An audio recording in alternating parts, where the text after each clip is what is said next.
du Congo organise son élection présidentielle de manière autofinancée en décembre 23 et je pense qu'on doit le saluer.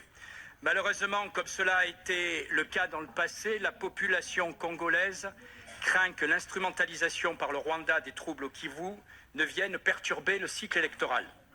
Ce lundi 19 juin, c'est-à-dire il y a exactement 6 jours, le rapport à l'ONU a été remis après une année d'enquête sur la situation en RDC. Et ce que je cite, ce n'est pas des accusations gratuites, puisque c'est ce qui figure dans le rapport qu'on trouve sur Internet, puisqu'il est repris en partie par RFI. Il incrimine directement le Rwanda dans le soutien à la milice criminelle, terrorisant la population par le M23.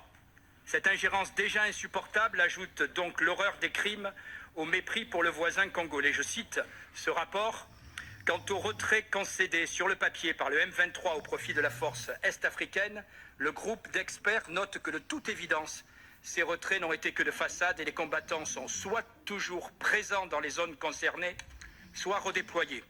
Au sujet des effectifs du mouvement armé, selon le groupe d'experts, avec la formation de nouvelles recrues, le nombre des combattants du M23 avoisinerait les 3000 hommes. Et je cite, dernier paragraphe, selon les sources sur lesquelles les experts onusiens s'appuient, l'objectif de Kigali est de renforcer le M23 pour sécuriser des sites miniers et décimer le groupe majoritairement Hutu-FDLR, soutien régulier de l'armée congolaise.